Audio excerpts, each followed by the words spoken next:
প্রধান উপদেষ্টা মোহাম্মদ ইউনূস, তার কেন বক্তব্য নেই সামনে?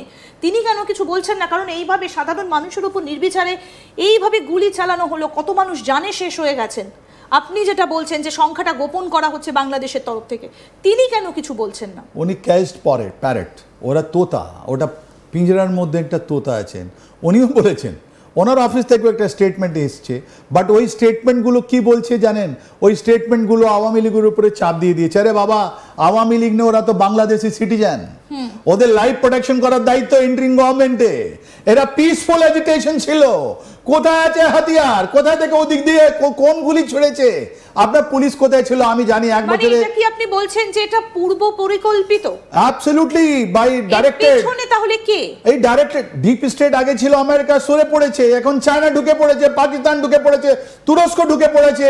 অ্যান্ড ইনি ইউনূস যিনি আছেন, উনি তো বাংলাদেশকে বিক্রি করে দেবেন নিজের এর জন্যে। আর কতজন লোককে এই যারা এনার্কিস্ট আছে, হাসনাত এরা আছে, হাসনাত আছে, ওর মধ্যে সাজিদ আছে, ওর মধ্যে এরা আছে, নাহিদ, এরা তো কত লোককে, ভূঁইয়া আছে, কত লোককে মারবে। এই তো কিছুদিন আগে একজন এই ভূঁইয়া যখন যাচ্ছিল বাইরে, ওর থেকে AK-47 ম্যাগাজিন পাওয়া হয়েছে। তাহলে এদের মধ্যে যেটা হাতিয়ার পাওয়া হচ্ছে, এটা আপনি কি করে ওভারলুক করতে পারলেন? এটা যদি ডটগুলো আপনি যদি কানেক্ট করেন, তাহলে আপনি বুঝতে পারবেন যে এদের কাছে পরিকল্পিত ছিল, এরা পয়সা দিয়েছিল, এরা এই ঘটনা করিয়েছে। আর জেনে বুঝে ওখানে যেটা ঘাটি আছে ওটা ভাঙার চেষ্টা করেছে। ওটা ভুলে গেছেন বাংলাদেশের মানুষের মেরুদণ্ডতা অনেক শক্ত। ওরা যারা মুক্তিযোদ্ধার সঙ্গে আছে, যারা মুক্তি চায়, যারা মুক্তিকে পছন্দ করে, যারা ফ্রিডম পছন্দ করে, ওরা এদের সামনে করবে না, সারেন্ডার করবে না।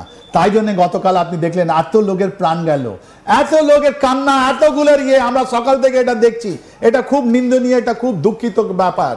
এইটা কিন্তু একটা আলাদা হিসাব করে দেবে। 1 বছর হয়েছে, আর এই 1 বছরের মধ্যে এই ইন্টারিম গভর্নমেন্ট নিজের মুখোশটা খুলে দিয়েছে। ওদের হাতে আবার রক্ত লেগে আছে।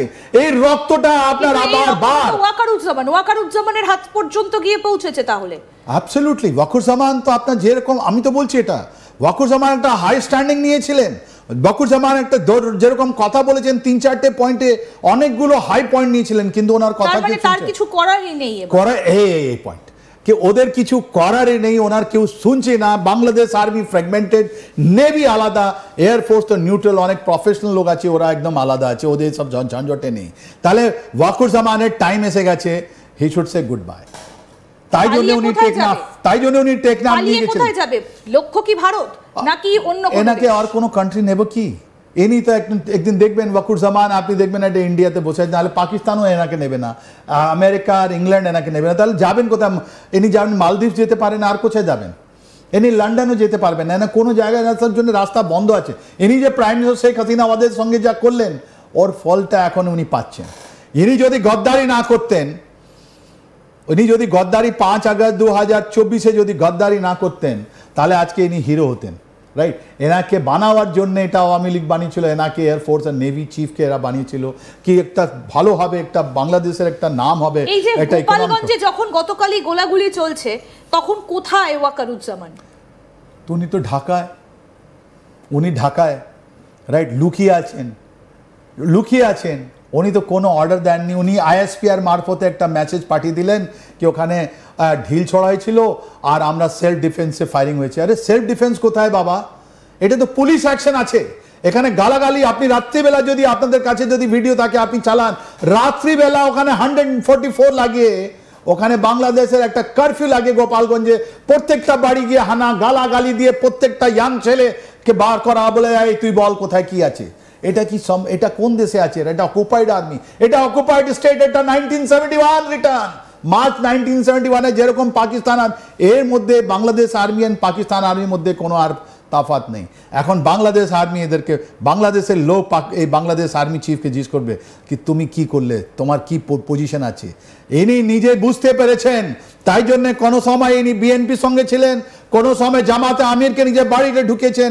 আজকে বাংলাদেশের আর্মির মধ্যে জেনারেল আব্দুল করিম ভূঁইয়া যিনি আছেন, যার গোলাম আজমের ছেলে আছে, ওরা বাইরে বসে এরা কন্ট্রোল করছে বাংলাদেশ আর্মিকে। নামটা শুনে নেবেন। এই হিজবুত তাহরির যে জেনারেল ভূঁইয়া আছেন, আব্দুল করিম ভূঁইয়া, আর তারপরে গোলাম আজমের ছেলে, এরা বাংলাদেশ আর্মিকে বাইরে থেকে কন্ট্রোল করছে। ওরা বলছে বাংলাদেশ আর্মিকে লেফটেন্যান্ট জেনারেল মেজর জেনারেলকে ওরা ডাইরেকশন দিচ্ছে কি তুমি এই করো, আমি তোমাকে দেখে নেব। জেনারেল ওয়াকারের কিছু নেই। জেনারেল ওয়াকারকে এখন স্ট্যান্ড নিতে হবে আজকে বা কালকে, 24 to 48 আওয়ার্স, নাহলে এটা সিচুয়েশনটা আরও ভয়াবহ হয়ে যাবে। ওনার হাতে বাংলাদেশ আর্মি নেই, বাংলাদেশের রেপুটেশন খারাপ হয়ে গেছে। আমেরিকানরা নিশ্চয়ই একটা তাড়াতাড়ি স্যাংশন নেবে ওখানে। এই যারা 55 ডিভিশন বা অন্যগুলো ব্রিগেডিয়ারে দেখলেন, ওদের উপরে স্যাংশন লাগানো হবে, যেরকম র্যাব, যেরকম কতগুলো ব্রিগেডিয়ার এন্ড কর্নেলের উপর লাগানো হয়েছিল। এটা আরও ব্যাড নেম। আর তারপরে আমরা বলবো এই যে 3 জন লোক আপনি দেখলেন, ওদের উপরে স্যাংশন লাগানো হোক। আর সঙ্গে সঙ্গে এই যে ইউনুস আছে ওদের উপরে ইউএনতে একটা রেজলিউশন পাস হোক কি ইনি his a human right violation ইনি করেছেন। আমরা সেই ছবিগুলো আরেকবার বরং শেষ করার আগে আপনাদেরকে দেখাই যে বাংলাদেশ মিডিয়া যেগুলোকে ব্যান করে রেখেছে, যেগুলো বাংলাদেশের মানুষকে দেখতে দেওয়া হচ্ছে না, সেই মুখগুলোকে চিনে নিন যে কি করেছে গোপালগঞ্জে বাংলাদেশ আর্মি অফিসার এবং সেই পুলিশ যারা গোপালগঞ্জে এই ধরনের ঘটনা ঘটিয়েছে। মুখগুলোকে চিনে নিন।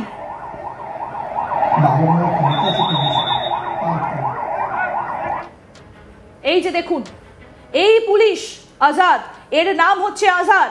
এই মুখগুলোকে দেখুন যে এরা কি করছে, দেখুন তারপরে কি কি ঘটছে।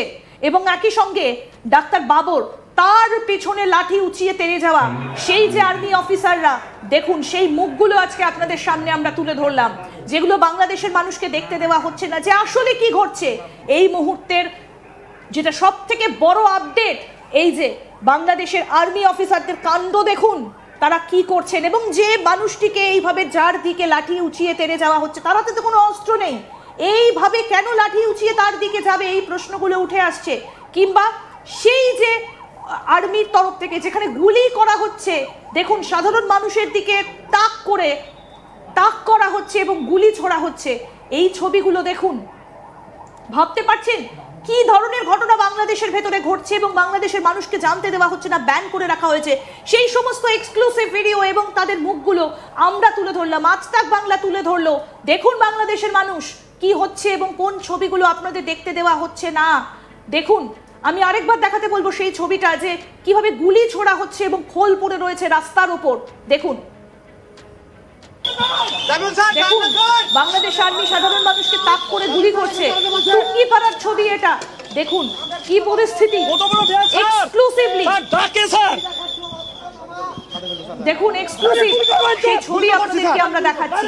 আসল উদ্দেশ্য কি সেটা তো এক প্রকার স্পষ্ট। আর 9 তারিখ 10 তারিখ জুলাইয়ে কি করছিলেন ইন্ডিয়ান বর্ডারে এসে ওয়াকারুজ্জামান গোপনে? তাহলে কি বাঁচার জন্য পালানোর প্রস্তুতি শুরু করে দিয়েছেন? এই প্রশ্নটাও কিন্তু উঠে আসছে।